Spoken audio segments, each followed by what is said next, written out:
For many thousands of years, people have used the labyrinth as an aid for reflecting and meditating, growing closer to God.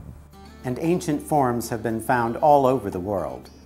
Walking a labyrinth is a physical expression or embodiment of following the path set out by God in trust.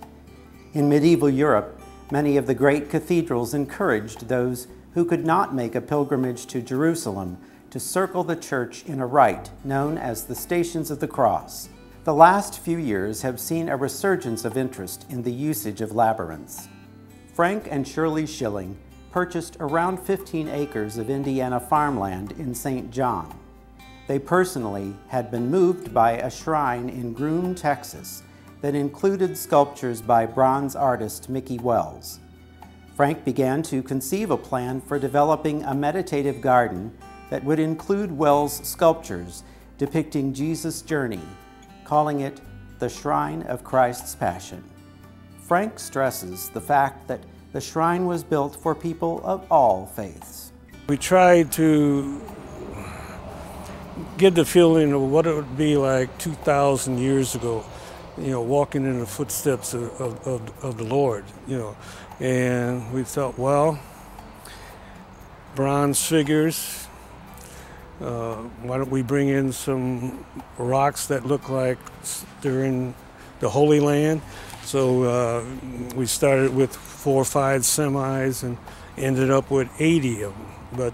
But so it was a project that just took on its own. The shrine is open 365 days a year, weather permitting, and is free of charge.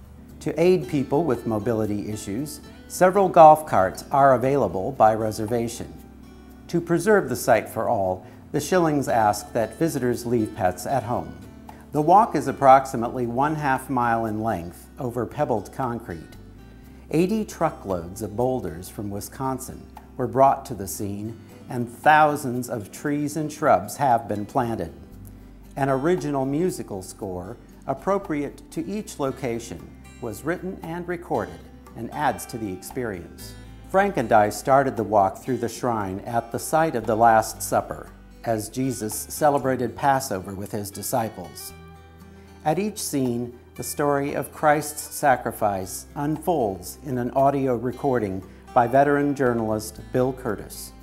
The striking sculptures designed by Wells from life models are intricate and highly detailed. The walkway winds through beautifully landscaped terrain. The gradations are easy to walk. I felt the landscaping to be reminiscent of the topography of Israel. At the scene of the crucifixion, many people stopped to sit and pray for a few moments. We won't show you the entire shrine. This walk will touch each individual in a very personal way. I will say that my favorite sculpture is that of Christ's Ascension, exuberant, joyous, and compelling. I really believe that people leave here are changed. They experience something that they have never experienced in their life. The shrine is supported by donations and by the proceeds from the sales in the gift shop.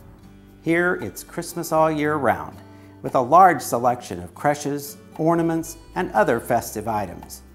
It also houses a library, art gallery, and coffee shop, as well as a large selection of jewelry and inspirational accoutrements. I was able to accomplish a lot of shopping here. Please be advised, the lush landscaping and the large gift shop, don't let them fool you.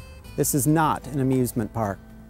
Indeed, I was touched by the floral tributes that others had left along the prayer trail. While certainly there is nothing stuffy about this endeavor, most people we met approached the shrine with a reverence and dignity that I appreciated. For SAVOR Indiana, I'm Kevin Gardner.